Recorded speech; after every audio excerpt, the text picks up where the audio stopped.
মা, কি সুন্দর একটি শব্দ, তাই না? এই শব্দের মাঝে লুকিয়ে আছে পৃথিবীর সব মায়া, মমতা, অকৃত্রিম স্নেহ, আদর, নিঃস্বার্থ ভালোবাসার সব সুখের কথা। চাওয়া পাওয়ার এই পৃথিবীতে মায়ের ভালোবাসার সঙ্গে কোনো কিছুর তুলনা হয় না। মায়ের তুলনা মা নিজেই। মায়ের মতো এমন মধুর শব্দ অভিধানে দ্বিতীয়টি আর নেই। আমাদের মধ্যে কতজন রয়েছেন যে শব্দটি দিনের মধ্যে কতবার ব্যবহার করেন?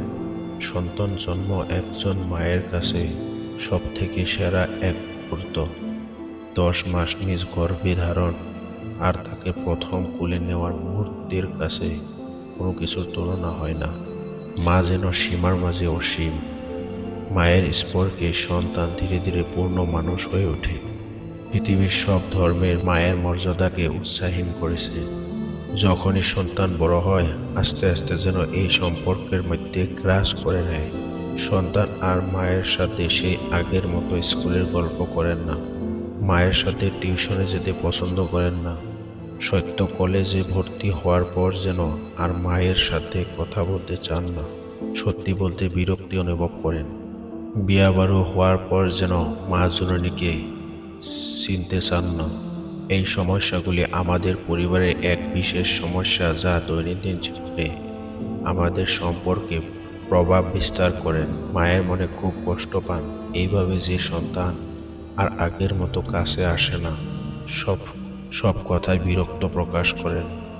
এক লোক রাসূল সাল্লাল্লাহু আলাইহি ওয়াসাল্লামের নিকট এসে জিজ্ঞাসা করলেন যে, ইয়া রাসূলুল্লাহ, আমার কাছে কে উত্তম ব্যবহার পাওয়ার হকদার?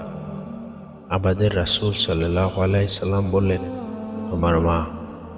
লোকটি বলল, তারপর? নবী করিম সাল্লাল্লাহু আলাইহি সাল্লাম বললেন, তোমার মা। লোকটি আবার জিজ্ঞাসা করল, তারপর? রাসূল সাল্লাল্লাহু আলাইহি সাল্লাম আবার বললেন, তোমার মা। বন্ধুরা, মা এমন একটি জিনিস যা হারিয়ে গেলে আর পাওয়া যায় না। যার মা নেই তাকে গিয়ে জিজ্ঞাসা করবেন মা হারানো ব্যথা কতটা। তাই যাদের মা আছে তারা মায়ের সেবা করুন, মায়ের মন খুশি করুন। মায়া আপনার কাছে কিছু চায় না, খালি চায় মন ভরে মা ডাক।